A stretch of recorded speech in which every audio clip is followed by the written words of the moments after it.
মাঝে মাঝে স্বামী নামক মানুষটাও বুঝিয়ে দেয় যে পর কখনো আপন হয় না।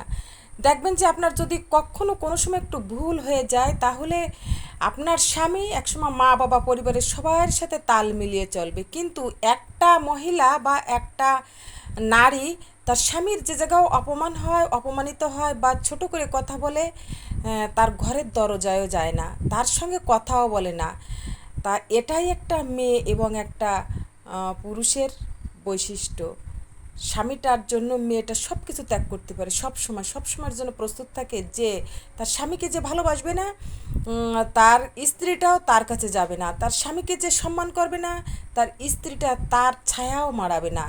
কিন্তু একটা পুরুষ দিন শেষে তার পরিবারকে নিয়ে থাকতেই সবচেয়ে বেশি পছন্দ করে এবং স্বাচ্ছন্দ্য বোধ করে। তাই একটা মেয়ে অনেক কষ্ট করতে হয়, অনেক ধৈর্য ধরতে হয় স্বামীর ঘর করতে গেলে, স্বামীর পাশে থাকতে গেলে। আর স্বামীর পাশে থাকতে গেলে তার শ্বশুরবাড়ির সব কিছু মানিয়ে নিতে হয়, মানিয়ে নিতে অনেক কষ্ট হয়, তারপরও সে হাসি মুখে সব কিছু বরণ করে, কারণ তার যার কোনো জায়গা নাই। তাই স্বামীটা এবং শ্বশুরবাড়ির মানুষটা যদি ভুল বুঝে তাকে দুটো বেশি কথা বলে বা অপমানজনিত কোনো কথা বলে, তখন তার বড্ড কষ্ট হয়। তার বলার বা সহ্য করার ক্ষমতা আর থাকে না। তখন সে বেপরোয়া প্রতিবাদী হয়ে ওঠে এবং উঠতে বাধ্য হয়। তাই প্রতিটা পুরুষের কাছে আমার একটা বিনীত অনুরোধ যে একটা মেয়ে তার বাবার বাড়ির সব আপনজন প্রিয়জনকে ছেড়ে আপনার কাছে এসেছে, প্লিজ আপনি তার পাশে থাকেন, আপনি তাকে একটু ভালোবাসেন, তার মনটা বোঝার চেষ্টা করেন।